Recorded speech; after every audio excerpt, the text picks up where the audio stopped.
All right, guys, this is the part of the video where I set up the hardware wallet with the CEO, the founder himself, Zach Herbert. How you doing, buddy? Good. How are you doing? Thanks for having me. Man, I'm honestly so excited because me and you have been talking about this for a while now. Long time. I'm just gonna tell everybody the secret. This is the first hardware wallet with Snake in it. So I'm gonna open the case that you sent me. I'm not gonna show that to you guys in this part of the video. I'm gonna show that to you guys in the unboxing part of the video, which will be at 4K, so you guys could see what I'm looking at. Of course, this is just the first package, so don't take it like that. But man, this is it. This is Zach. Zach's actually designing a phone. He's not designing a hardware wallet. It's all a joke. No, I'm just kidding. It's very unique. It's very special. What I feel about it, Zach, is that it's very heavy. Why is that? Yeah. We wanted to feel quality, I've been using all the different hardware wallets, since the first Ledger that didn't have a screen. I don't know if you remember that one, which was just like a little USB stick. And they all feel, kind of plasticky. They don't really feel like a refined consumer product. And so, we wanted to try to build something that could feel really premium, feels great in the hand, feels like something that you actually want to use, and maybe can almost live up to Bitcoin, right? I don't think it can. I don't think anything can. But we wanted to try to do Bitcoin right by putting a lot of time into the hardware. And so that we didn't add any artificial weight to this, which a lot of companies do, like Beats headphones, they always get made fun of for putting like actual weights inside to make them heavier. The reason it's heavy is because the inner structure is casted metal. It's a zinc alloy, and we plated it in real copper. So that's a real copper plating when you take off the back cover there. And it's pretty cool. That's awesome. That's awesome. So, man, I boot up this device and it's asking me, first thing, let's make sure your passport has not been tampered with during shipping. So I really like that. It's a lot more consumer friendly. I'll put it to you that way. That's how I feel about it. So it says you'll be presented with the validation page. So let me show you guys what I'm looking at so nobody is confused. Here we go. Share. Okay, so this is the page that the actual passport is asking me to go to, right? It says on the next screen, scan the QR code. Your passport will show you 4 security words in response. Okay, so I'm gonna press continue.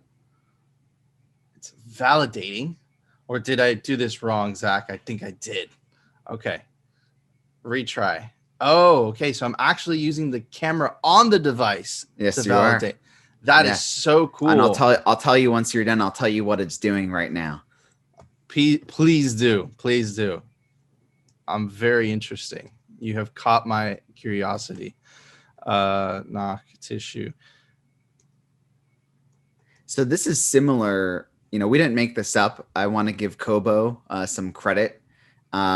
This is similar to their supply chain validation process, and we are still doing a little bit more work to get this right. We're playing around with a couple different ways to do it, but basically, Passport has a secure element in it, similar to Cold Card, similar to Bitbox02. It's the same part for Microchip, and that secure element has a bunch of different slots for storing keys. So obviously, one of the things it's storing your Bitcoin private key, encrypted. Of course. But then another, we can add basically different keys into these slots. And so what we're doing is we're adding in a supply chain key. And then when Passport is presented with a QR code, it's able to use that key and basically do a hash of the data based on that key that's stored in the secure element and some other information like serial numbers of the parts in the device, the hash of the firmware image to make sure that like the firmware hasn't been tampered with, to make sure none of the key components have been swapped on the circuit board, to make sure the secure element is the same one that we shipped with from the factory. And then it presents a QR code, presents a list of, I think it was 4 words back that are just the first 4 words off we do a BIP39 word list, of course. And so then what that allows you to do is actually validate to see if the device has been tampered with. You know, it obviously can't, there's always going to be like different attack vectors. If you had a really sophisticated attacker who was, you know, disassembling and modifying the device, it's possible that they could tamper with it in some way. But I think that this goes like above and beyond what you would if you got a hardware wallet that just had like a security seal on it or like a bag number on it. Like that is not giving you that level of security. That's pretty easy for an attacker to trick. You know, the attacker could go have some bags made or just go buy some you know, tamper evident, you know, security seals and just put them on a modified device, and then, you know, you're in trouble. And so this, I think, is really important because it gives you some confidence that it hasn't been tampered with. You can actually do this validation anytime you want, even later on when you have your passport, just to make sure that it's like, you know, hasn't been tampered with. That's awesome. So walk me through as much as you could reveal, of course, because you know, you guys obviously have a secret sauce. So there's parts in here that identify with a server that you guys have. So, and by the way, none of this is secret because everything's open source. Okay. And so, you know, you can actually go look it up on our code. You can look at every single, basically, you already know every single component that's in the device because all of our electrical designs are also open source and on GitHub. But basically, you have like the secure element, which is the security chip. And that has a bunch of keys stored in it, including the seed that you're going to generate as part of the setup process. But then it also has some other keys in it, like the supply chain key that I mentioned. But then every like main component also has a serial number. So for example, the processor, which is made by ST Microelectronics, also has a serial number. And you can read that from within Passport's firmware. And then Passport's firmware, of course, is, you know, you can basically have the firmware create like a hash of itself so that you can ensure that the firmware hasn't been tampered with. So you basically can combine these different elements together and you can get a pretty good check to see if the device has been tampered with, or at minimum, if it's been swapped for like a counterfeit device, or if, you know, someone pulled a part off the PCB, the printed circuit board or something like that. It's not foolproof, you know, because you could like swap a part and like fake the serial numbers and do things like that. Or you could, you know, try to get like some, you know, you could do some really more advanced stuff to the chip to get to load in like unsigned firmware and then do other stuff like that. So it's not foolproof, but I think it's way better than what you would get from some of the existing hardware wallets on the market today. I think that nothing's foolproof, you know, at the end of the day, right? And man, I see this is just a great siding device to a multi-sig setup. You know, this is perfect for that. And the next part of the setup process, you guys can't see this, but it's basically asking me for a security code, which is similar to how Cold Card operates, right? I'm assuming, Zach, which is first you put in a preliminary pin to check if the firmware is correct or something like that. See if your words match up. And then you put in another pin for the next part. So I'm just going to put 1, 2, 3, 4 for this demo. Home and auto, very easy words, right? 1, 2, 3, 4. Enter. Okay. Re-enter security code. So 1, 2, 3, 4. And 1, 2, 3, 4. So what's this doing? And we're actually working on the screen to make it a little bit easier to understand. So right now we have it split into 2 pins. I think we're going to have a clever way to combine it where it feels just like 1 pin to the user, because I think that's easier to just think about it as it's like 1 pin, and then you're kind of pausing midway to verify that the device hasn't been tampered with or swapped. But like, think about this type of attack. This is like the typical evil mate attack, where if you have your hardware wallet, let's say in a drawer at home, and someone actually comes in and swaps it with a different device, and then you enter your PIN on that device, it's possible that that device is just a modified device, and maybe it's just transmitting your PIN wirelessly to, you know, the attacker in the room next door or something like that. There's a whole category of evil mate attacks. And so what this lets you do is and Cold Card pioneered this. It lets you, you know, see 2 security words, which are just from the BIP39 word list. And if you don't recognize those words, it means one of 2 things. One, you entered the first part of your PIN incorrectly, and then you can retry. or two, that is not your device. and that's huge. And that is not something that you see on like ledgers or Trezors. Mhm. And so those are really susceptible to that entire category of attacks. And so I think the challenge that we're working on is like, how do we do that in a way where it doesn't feel inconvenient, or where a user doesn't have to remember like multiple PIN numbers? And so we're working on the UI a bit for that process. Yeah, look, Zach. I completely agree. I think that you guys are a premium hardware wallet. I don't see you guys at the same level as Trezor or Ledger, just because this is more premium, man. The feel, the UI, right, compared to Ledger, which it's this tiny little screen, 2 buttons. Trezor's kind of the same. I know that the newer version, but I see this, people choosing, okay, should I go with a passport? Should I go with a cold card? Right. And that's kind of what I see here. But what I like about passport, right. And again, guys, this is the first time I'm using this, is, man, the UI is just, you said you wanted to improve the UI, but the UI is just so good compared to anything I've used before. It's super. It looks like a iPod circa 2000, 2004, 2003. That may have been our UI inspiration. Yeah, I mean, like we just want it to be just so simple to use that you don't have to figure out how to use it. Like I've had personal gripes with hardware wallets where it's like, how do you enter a PIN when there's just 2 buttons, right? And if you give that to someone, especially if it's like a newer Bitcoiner, if they got their first Bitcoin, they're storing their coins on Coinbase, and you're trying to tell them, no, store your own keys, switch to a hardware wallet. We don't want there to be like any learning curve for actually using the device, because Bitcoin itself has like a high enough learning curve, right? Whether you're doing single sig, passphrases, multi-sig, and so on. And so we just want to be like brain dead simple. The reason why we're not using a touchscreen is because one of like our design philosophies with Passport, and really all of our products, is to minimize the amount of what we call like black box silicon, meaning like chips that are running unknown code. And so right now, we know all the code that's running on Passport because all the code runs on our processor, and we open source the firmware for that processor. The secure element is a super dumb chip. It doesn't actually run any code. It just has some slots for keys that we make use of. Okay.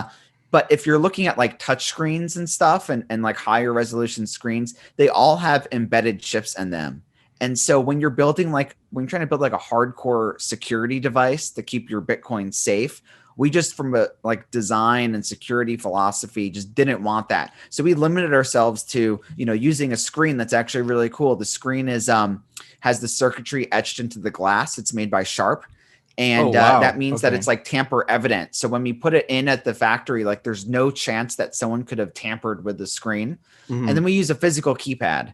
And the physical keypad, I'm sure you can tell, it's like instantly responsive. It's not like some of the other devices with keypads where it's like a little laggy, even when you're going through a menu. It's just like how it's supposed to be, right? When you're using like a premium device. Absolutely. And I noticed that in your spec sheets, which I'm going to put down in the link description. Yeah. You guys had to quote you, because I don't want to misquote this, processor STM microelectronics is running at 480 megahertz, fastest processor in any hardware wallet. That's true. By a lot compared to the cold hard, which is 80 megahertz. Trezor Model T 168. Okay, it's a little beefy there. Ledger Nano S 48. So listen, I build gaming PCs, so I kind of understand this, but because it's running a faster clock speed, is that why it's so responsive? Because you have more. Actually, no. Yeah, that's not. No. So what we're doing here, so the device you have is just clocked at the full speed.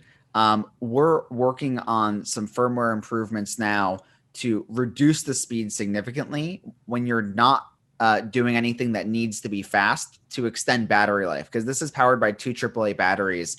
You only get like 2 hours of battery life when it's running full speed, but we're going to stretch that to 10, 12 hours of normal use.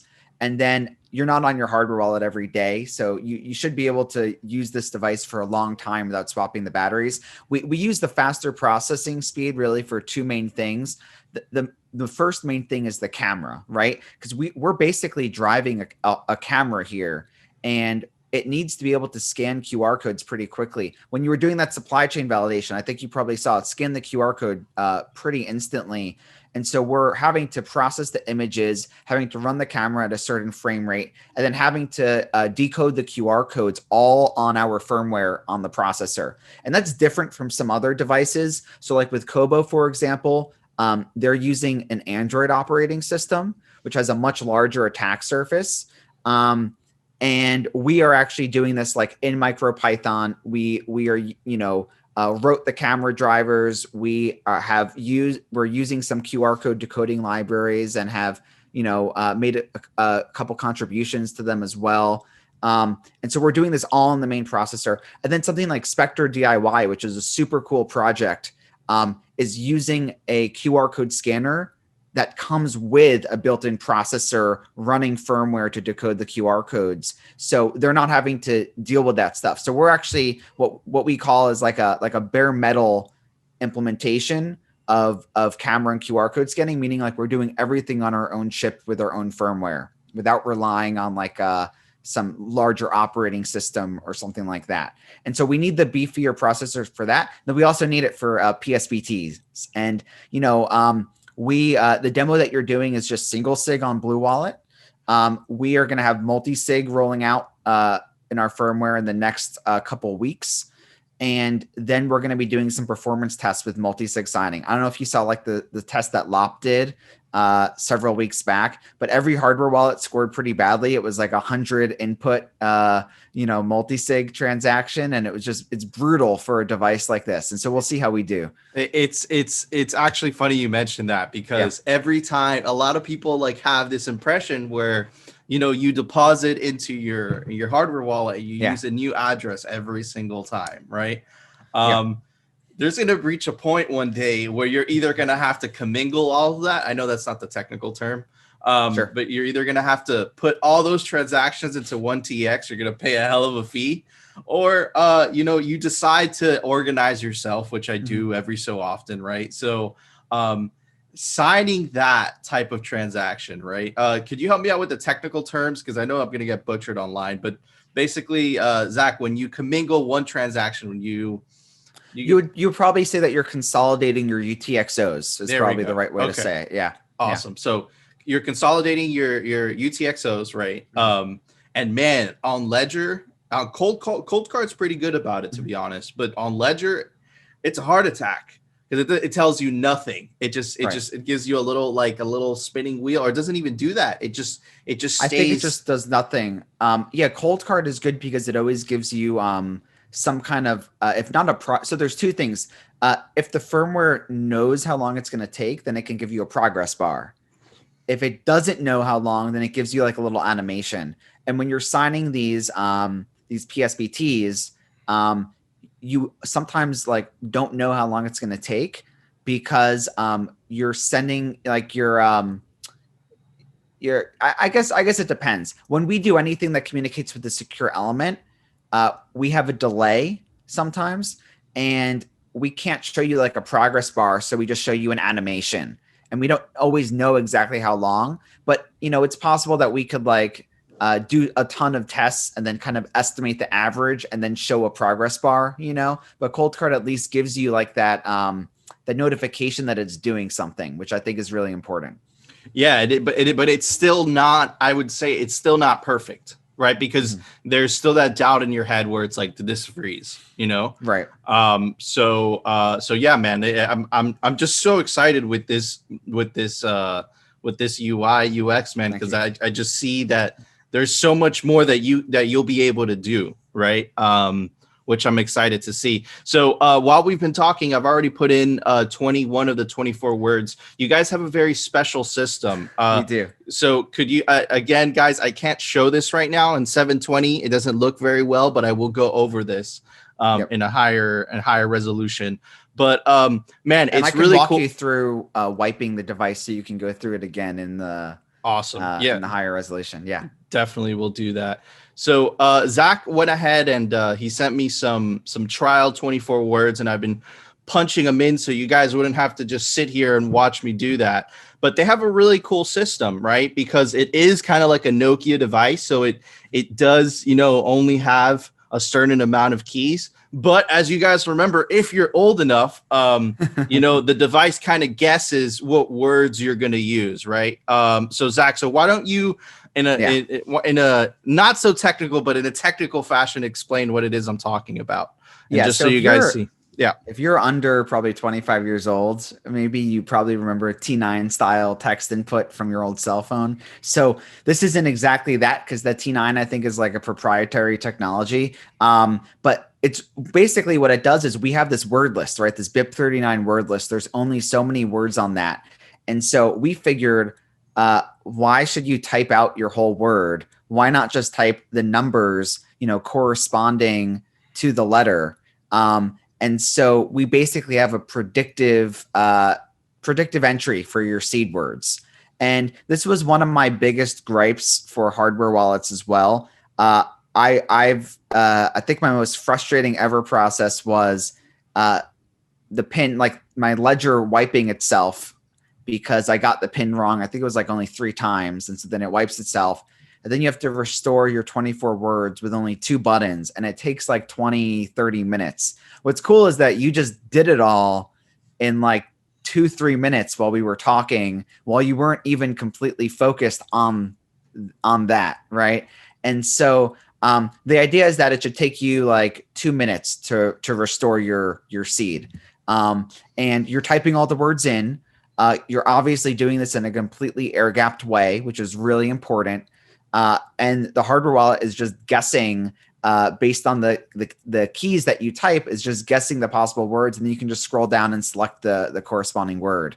And the more you type, the better the guess gets, right? And very much like a T9 style predictive text input. I would say even better because, you know, there's only so many options, right? Yeah, it's really quick. Usually within 3 or 4 presses, you can pretty much get any word. So you're talking about like three key presses for every seed word. So it's pretty quick. Yeah, again, man.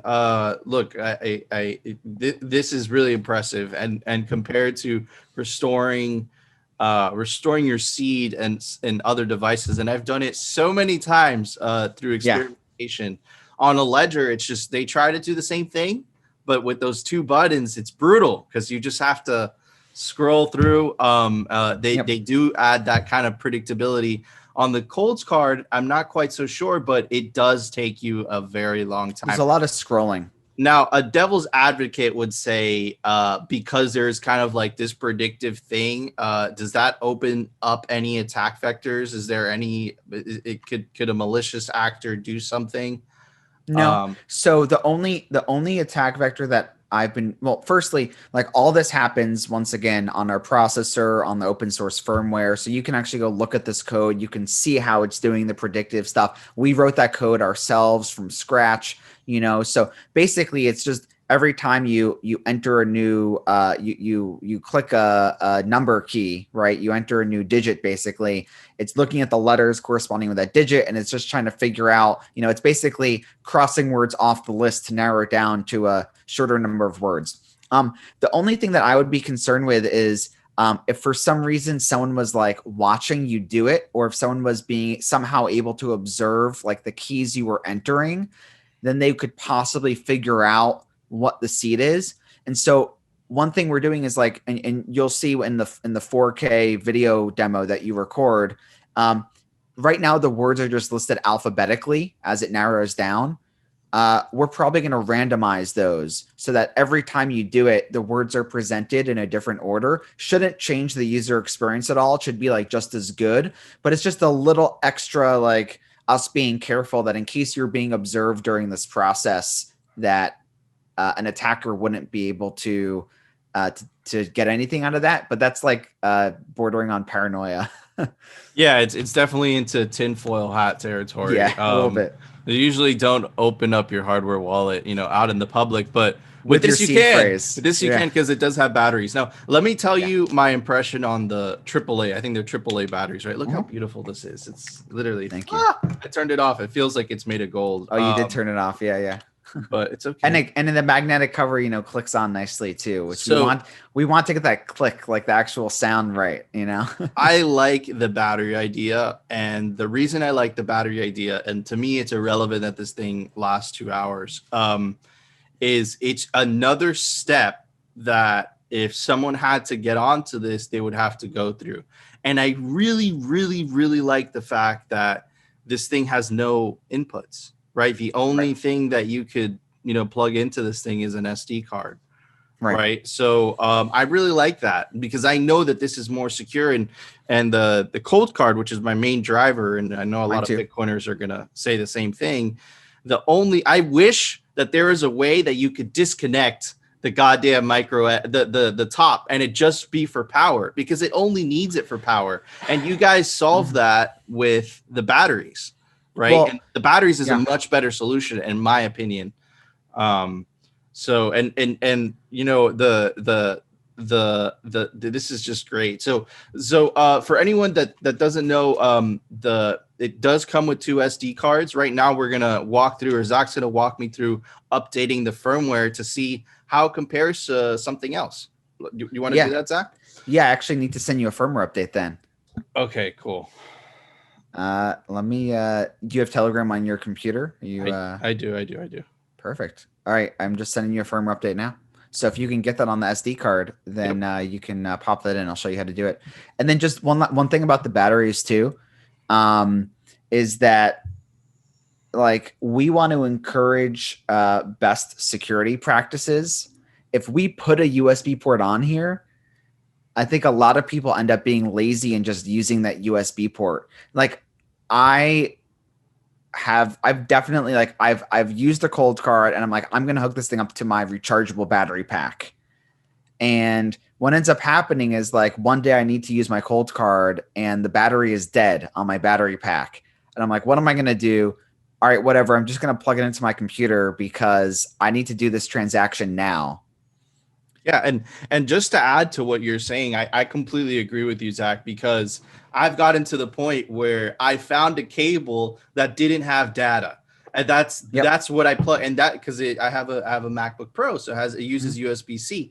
So like I don't have time to find a USB, a power outlet, right? So I have to use a specific cable that I know doesn't have data. And Cold Card sells those, by the way, and you can buy those online. And Cold Card also sells this cool product, which is Cold Power, that that lets you plug in like I think it's a D battery, or is it like a 9-volt? Maybe they're the same thing, but you know what I mean, like the rectangular one, and that's cool. But like we want to integrate all that into the same device. We don't want you to have like cables all over the place and so on. I agree, and I think that the battery solution that you guys came up with, it's a very elegant solution, and I really like. So compared to Kobo, the thing that worried me about Kobo, and always worried about Kobo, by the way, they make an awesome product, I'm a big fan, is that they do use Android, right? Yes. And that kind of raises a red flag to me. So it's cool that you guys kind of I know that you guys got some inspiration, but it's cool that you guys just purely built this using Python, right? Right. And there's a couple projects that do that. So Trezor was obviously the first hardware wallet, and they did all their stuff in MicroPython. Cold Card did all their stuff in MicroPython, and then we also did all our stuff in MicroPython. So, we started actually from a fresh MicroPython project, and we kind of worked our way up from there. And we use Trezor's crypto library, which Cold Card also uses, and we use a bunch of Cold Card code as well that we ported over. But then a lot of the low level stuff, all the components, all the drivers and everything like that is all code that we did from scratch, all the camera stuff and everything, and a bunch more. So we're basically building on, because everything's open source, and because what we've done is open source, we're building on the achievements of Trezor and Cold Card, and we're now like the third hardware wallet that's built on MicroPython. We'd like to do even more low level in the future. We want to do some cool stuff with like Rust, but for now, this is our firmware. Yeah, and I kind of want to touch upon that subject a little bit later, Zach, Sure, but I yeah. want to get through the demo a little bit. So basically, I put in the SD card with the file that Zach gave me. I'm going to press update firmware. Just make sure you don't remove a battery during this. That's all. Okay, you got it. All right. We actually. It's like the old the little Nintendos, man. You know, when you save, like the progress bar. Yeah, when it says save, like don't turn off. Yeah. Well, we actually so we're doing something cool. By the time we ship, which will be late January, early February currently, though the official promise date is March 31st. But by the time we ship, we'll have like a recovery feature where if you do like remove a battery when you're doing a firmware update and the device somehow like bricks itself, and it should not brick itself, because what we're actually doing is we're copying the firmware onto flash, and then only when the firmware is totally copied do we do the update. But stuff can go wrong, and we don't want to because it's an air gap device, that USB, like you could brick it and then there's nothing you can do. And so we're having like a recovery mode feature where you could put a special recovery image on the micro SD card with a special file name. And then when you boot up the device for the first time, it sees that recovery image and automatically like recovers itself. So we're making sure that we don't ship a device to a customer that has the potential of being bricked if you like remove a battery, during an update. So speaking of brick, I have a question for you, Zach. Does the foundation device, does it have the same security feature that Cold Card does? That after 13 attempts, it just completely... We're trying to decide how many attempts is right.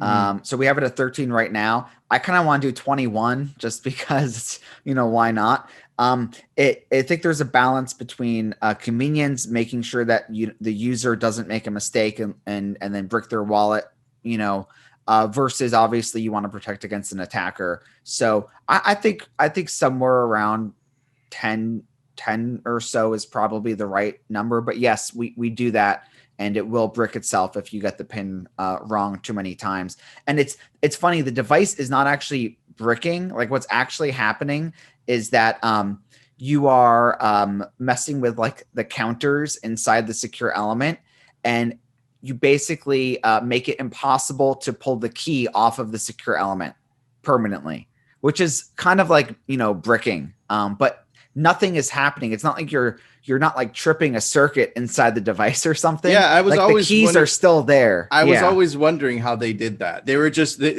burying it in some encrypted file, and they're throwing away the key in the process. Yeah, so it's like every time you enter your PIN, the secure element has a counter that tracks how many times you enter your PIN.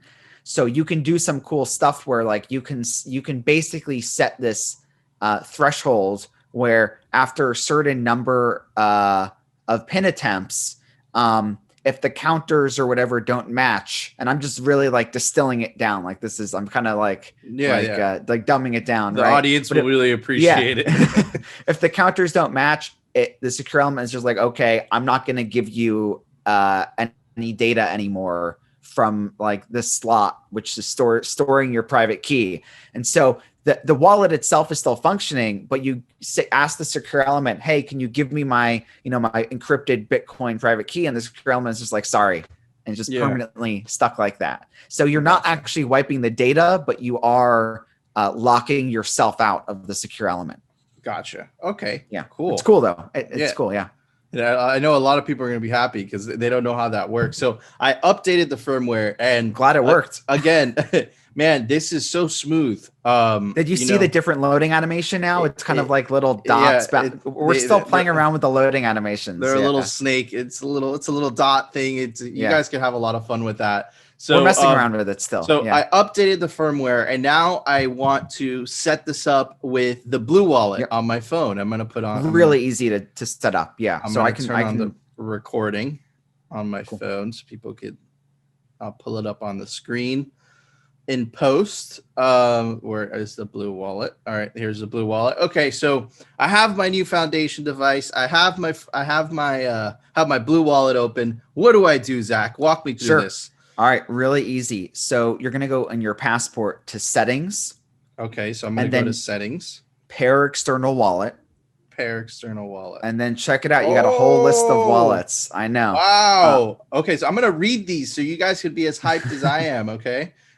We got Blue Wallet, we got BTC Pay, we got Casa, we got Electrum, we got Fully Noted, Gordian, we got Lily, Sparrow, Spectre, Wasabi, and there's the option for others. So this is absolutely crazy because I know from experience, they all use a slightly different, either it's an address type is slightly different, sadly, or the deviation or the duration path or whatever is totally different for a lot of these guys, right? So you might load up the same seed, but then see nothing, right? Which is, a lot of people, and again, I've learned this the hard way, so I know. But I think this is awesome because I've never seen this before. So I'm going to click on the Blue Wallet, I'm assuming. Yeah, and right? I just want to say, so we've only been testing it with Blue Wallet so far.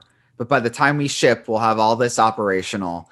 And there is some work being done by, I don't know if you're familiar with Blockchain Commons, which is like a great nonprofit. They also are the one that did some of the standards for how to transmit the air-gapped QR codes.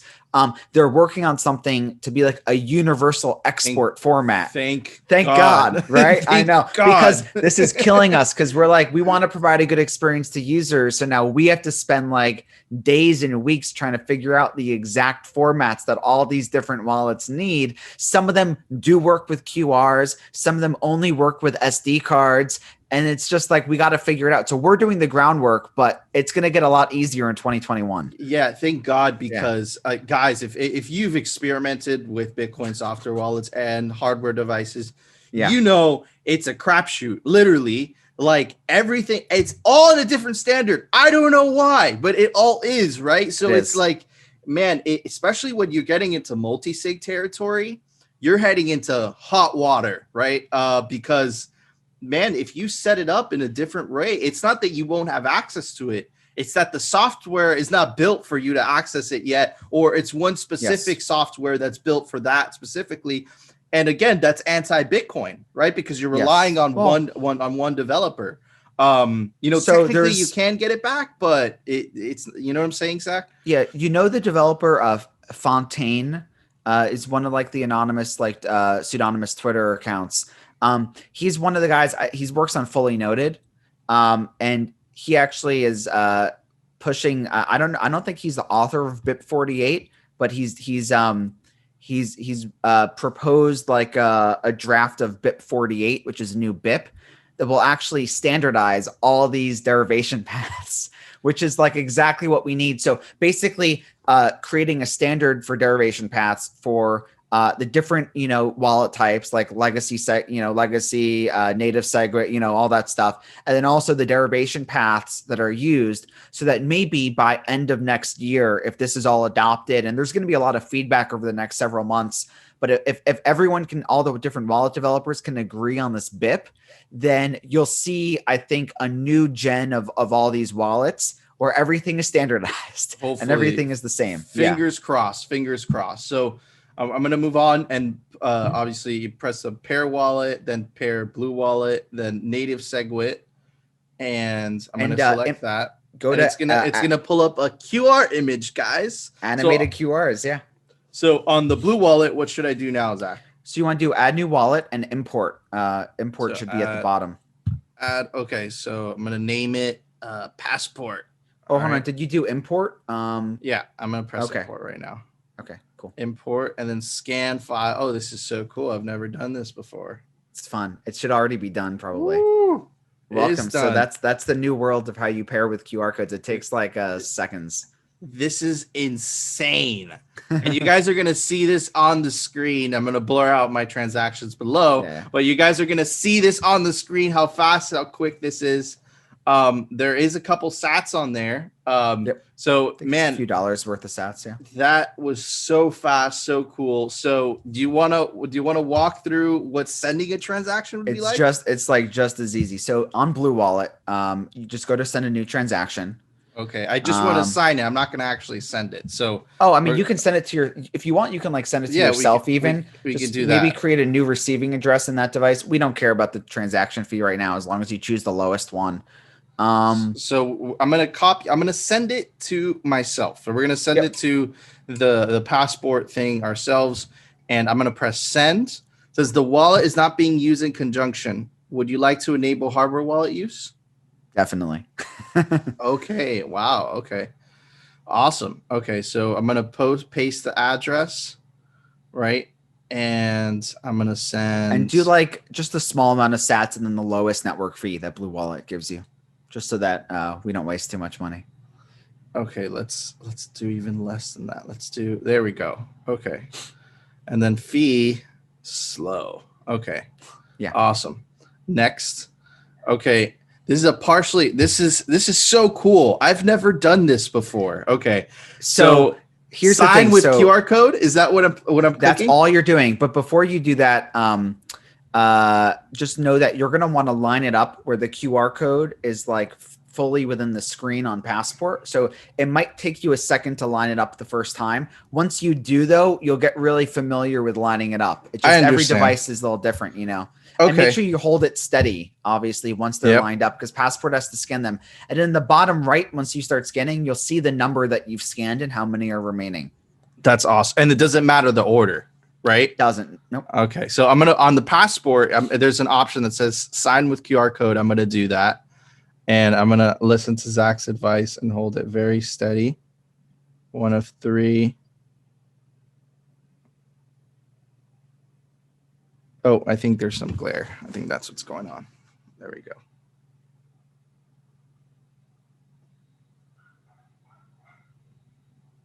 Don't worry, Zach. I'll cut all this out. No, it's all good. The first time you do it, it usually takes like a few seconds because you're trying to get familiar with how to line it up properly.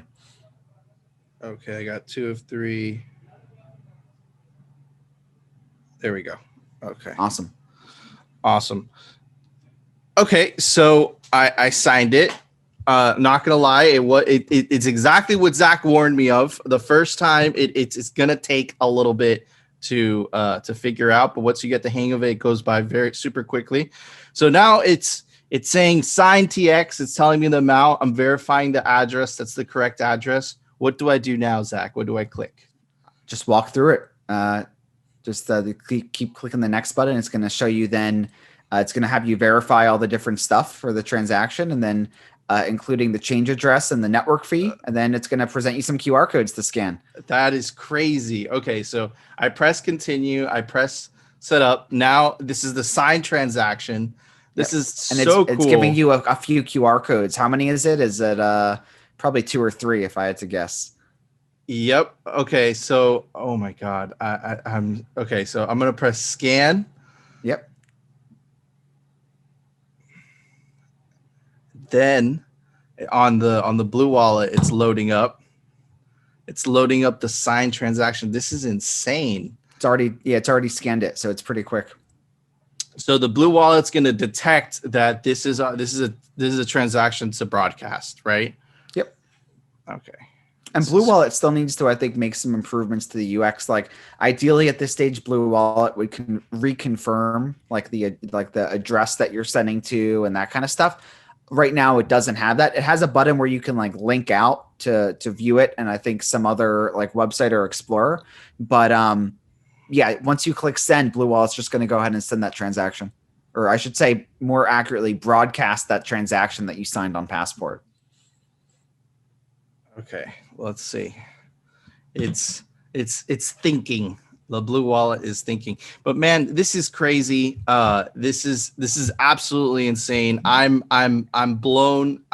completely blown away by, obviously, you guys there's still some refining to do on Blue Wallet's end and on your guys' end, but I totally see this as, as the future. This is absolutely insane. I love that you don't have to insert, take out an SD card, insert an SD card, and man, I'm looking forward to this, and this is just so awesome. This is just so awesome. It's such a premium feel. The colors, the design. This is a premium. This is the most premium hardware going through. Oh, I disconnected my camera. There we go. Wait, I can't keep going if this doesn't. Fuck, I hate when this happens. Hold on, Zach. Give me a second. No problem. Yeah, no problem. Here we go. All right, 3, 2, 1. All right, guys. Sorry, I had some technical difficulties, but like I was saying, this thing is awesome, guys. This thing is the premium hardware wallet.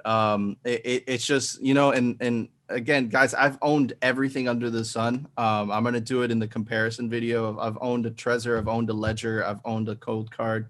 Cold Card's currently my main driver, but this thing is special, and I love that you do not have to plug it in.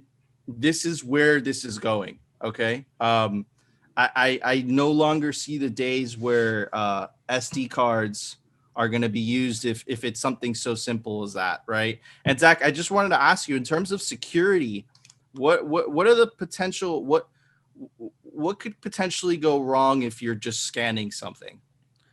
For anyone wondering, nothing that can't also go wrong with like a micro SD card, right? So you always have the ability of trying to inject code into the device, right? Of trying to, send pieces of data and try to get the device to, run some kind of code. That's similar to what a lot of, like hackers will do in like in a web browser, for example. They'll paste code into like every text field and trying to see if they can, trick the server into running something on a website. So you have that type of attack still. And that's something you could try to, send data or try to get, send stuff over QRs and try to see if Passport will, execute that code and maybe try to find some exploit. But you could do the same thing with a file transmitted with a micro SD card.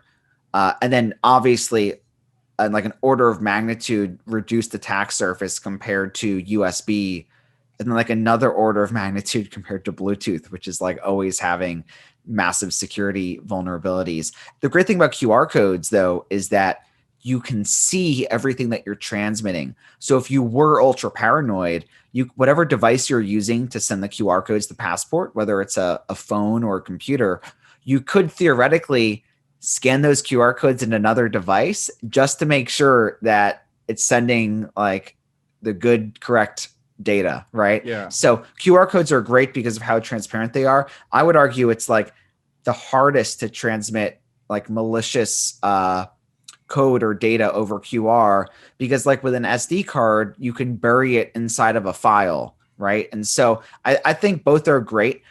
We would love if it could just have a camera and no SD card slot, but practically, we got to be able to load firmware into the device. And I don't know if having you scan 300 QR codes in order to do a firmware update is the best user experience right now. I totally agree. It's like maybe we can get there in the future if we do like an even lighter weight OS on here, or I shouldn't say OS, but like a lighter weight firmware on here. Like if we were to do everything in Rust, and we were able to find some way of like doing updates where we weren't replacing files, we were just like only replacing the lines of code that changed. Maybe we could do firmware updates over QR in the future, but I don't think that's going to happen for this first generation. We'll see what we can do down the line. Awesome. So Zach, so I'm gonna, this has been an awesome demo. Cool. Guys, my experience with this is it's tremendously easier to set up than the other guys. The UI is just, it's so responsive, it's so easy to use, and signing transactions through, the camera. Again, it's a little buggy, not on the foundation device, but on your cell phone. So, oh my God, what the fuck, man? Hold on, sorry. It's all good. I feel bad. What? All right, so 3, 2, 1. That was a second technical difficulty. I apologize for that, guys. So if you see a cut in the video, that's what's going on. So what I was saying is that, man, look, firsthand impression. Obviously, you guys don't have an established history, right? So that's one thing. But you guys are building on things that do have an established history. In terms of how the device feels in my hand, again, I feel like everyone's gonna say like it's because he's on the show. No, I'm always gonna tell you the truth. Okay, guys, this is the most premium hardware device I've ever felt in my hand, and I've bought in them all. Okay, from the terrible Ledger Blue, the big one, the screen, from the new Ledger, from the old Nano, the famous, the Trezor, the other Trezor, the Cold Card. I've gotten my hands on all of them. I'm going to show some of them when I do the 4K section, when I'm doing the unboxing, because this is where this thing shines, guys. This is a beautiful device, right? The second thing is the setup is so quick. It's so smooth. Again, what Zach said, it takes you 3 minutes. And the same thing on the Cold Card would take me half an hour, right? And the signing would just absolutely blew my mind. I've never done that before. I still sign through SD cards, right? So the fact that you could do it through a camera, right? And obviously right now there's still some kinks to it on both devices, right? It's not just this device, it's also that, but you could see that's where the future is going, right? And that just absolutely blew my mind, and that just made me so excited because you're not plugging anything into a computer, right? Nothing, right? So that was absolutely insane. I definitely see this as the future, and I see this continuing and to continue to improve in terms of firmware updates. But I would definitely recommend this wallet. This thing's awesome, and it's built exactly what Zach said, in a very premium feel. That's my first impression of it. Again, I'm going to do a more visual. I'm going to talk about that as well. And Zach, I do want to head into topics that I feel like that need to be addressed. Specifically, first, I'll give my opinion on this, and then I want to hear your opinion. So a lot of the things that have been plaguing Foundation from the social media aspect is the Cold Card guys are very upset that you guys are taking some of their firmware. Now I'm going to give my opinion, and then I want to hear yours. Bitcoin is built on giant shoulders, right? So this community only works if firmware is open. It allows innovation. It allows amazing products like this.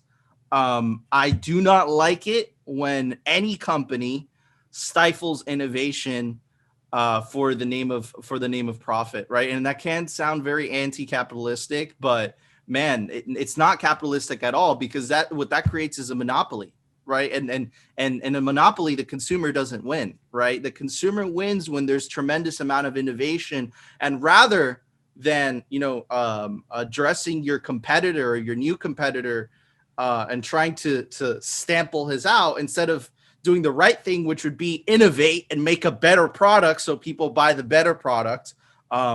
I think that a specific competitor has been playing extremely unfair and has been trying to squish out any of the smaller guys before they even hit the ground running. And I hope that was cryptic enough for you guys to understand. I know Zach understands. So Zach, what are your feelings on that, to kind of address the whole Cold Card situation that's going on, that they accuse you guys of stealing or whatever it is they accuse you of? What do you want to tell everybody about that? Yeah, I mean, first it kind of sucks. It feels pretty bad because I love Cold Card and CoinKite as a company. I've been using their products since the first Open Dimes. I have our Block Clock Mini here. I got the Open Dimes and Cold Card. Cold Card is my daily driver as well, because it's the only device that I trust in terms of security, like period. And it's Bitcoin only, and I love it. And it's funny if you look back at some of the history in 2018 when Cold Card was first getting started. They used Trezor's open source crypto libraries, which Trezor had open as GPL, which is like a really strong open source license. And Trezor was mad at Cold Card, not for using the libraries, but because Cold Card chose to actually rename the libraries away from, I think it's like Trezor Mod Crypto or like Mod Trezor Crypto or something. They renamed it. They removed the Trezor from the name. And so Trezor CTO was calling out, NVK on Twitter, and NVK basically said, it's open source. Feel free to use our code. You can even add a secure element if you want. This microchip 608A part, or it was 508A at the time, is a great component to use. I actually hopped into that Twitter discussion in 2018 and defended NVK and said, like, yeah, I don't know why Trezor is giving you guys a hard time. It's open source. And so when we were wanting to make Passport, we kind of had two options ahead of us. Option one was we do it completely from scratch. And if we do that, we know we were going to get a lot of criticism for being like a completely new, completely untested device with their own architecture that we made up. And it was also going to take us longer to get to market. So we knew we'd be criticized for that. So instead we decided, okay, let's do a MicroPython project, which Trezor and Cold Card are both built on. Let's use the Trezor crypto libraries. Let's actually, fix the attribution to Trezor, because like, why not? It clearly says in our firmware, these are like the mod Trezor crypto libraries. We give clear credit to them in the README and so on. And we restored it like exactly how it is in their repo today. So it's easier for us to merge in any like fixes that they make now on the Trezor side. And then let's also port over a bunch of Cold Card open source code as well. Not for everything. Like, obviously our device uses all different components. The only component that we share in common with Cold Card is the secure element itself. So everything else is different. So we have to do all that kind of bring up work for the device. But the only code that is largely untouched is like the Bitcoin related code, like the signing code for PSBTs, for single sig or multi-sig PSBTs. And then also some of the communication with the secure element. Even though we have a completely different secure element configuration than Cold Card, we have a different slot configuration. We do this cool supply chain protection stuff. We're adding in other things like a boot counter. So the only really like real block of code that is mostly unchanged is the Bitcoin transaction stuff. And yeah, we just got like kind of getting attacked pretty hard on Twitter for it, and being called like leeches and cloners for using open source code, GPL code, and then open sourcing our work in return. It's very frustrating to me. Look, I to me, obviously, protecting your intellectual property is very important, because people put in tremendous amount of work into that. But at the end of the day, it is open source, and the reason that things are open source, like Bitcoin, is so that people innovate, right? And that's the whole point, right? So, as long as you guys didn't steal any proprietary code, right? I think that the other side is wrong here. And I know that a lot of people are going to disagree with me on that, but man, if it weren't for this, if it weren't for open source, then you wouldn't have products like these, right? And this is without a doubt, guys, man, this thing feels amazing in your hands. And you'll see in the video, you'll see in the 4K video, it really looks, in 720p, it really looks as good as what it looks like in this pixelated resolution. But I completely agree, Zach, and I just wanted to get your perspective on this. But I really think that it is extremely anti-competitive by nature to not even give you guys a shot, right? just to prove that you guys are a worthy choice for people that want to secure their Bitcoin through a hardware wallet. And just the last question of the day, Zach, is what makes you guys better? I'm going to put you on the spot. What makes you guys better? As pitch this to me as if I was an investor, and then pitch it to me as if I was a consumer. All right. Yeah, absolutely. So, what makes it better, I think, if you were an investor, what I would probably say is that this is the easiest to use Bitcoin hardware wallet. I And totally agree. Yes. And it's also the most premium feel for a Bitcoin hardware wallet. It's completely open source all the way down the hardware layer, which is unusual. The only one that actually open sources all of the hardware is Trezor, because they're super friendly to the ecosystem. But yeah, it's just the easiest to use, most premium. And I'm not going to say most secure, because it's really hard to make security claims. But I would probably, our security model is a little bit different than Coldcard, but I would say it's up there as probably an best in class in terms of security, with the architecture and then some of the decisions we made, and especially around the supply chain protections that we are adding in. So you get this combination of, industry leading security, easiest to use, and then just best overall design and user experience. I would probably just say that same thing for the consumer. I would say, like, if you're using Coinbase or another, centralized provider, if you've tried to use hardware wallets, or you've maybe watched some of the tutorial videos and been like afraid to get started, this is a device that you can buy, you can use with the wallet or service of your choice. Anything that supports, PSBTs, which is a growing number of software wallet and service offerings.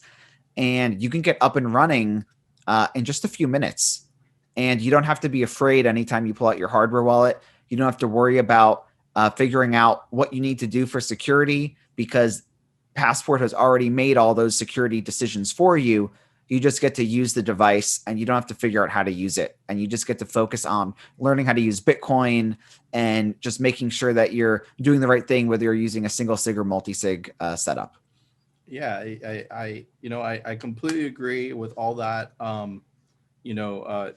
Definitely from the investor perspective, because I felt it. I felt that it really was easy to use. It really does feel premium. It is a premium device.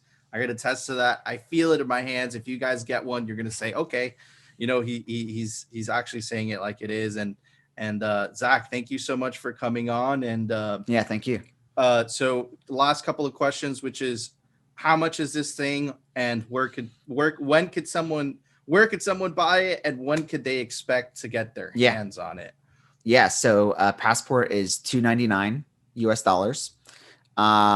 We are currently accepting pre-orders on our website at foundationdevices.com. They are fully cancelable pre-orders. So if you decide before we ship that you don't want it anymore, you can cancel your order, get a full refund right away. We are promised, like, our guaranteed ship date is March 31st, but we're aiming for end of January or early February.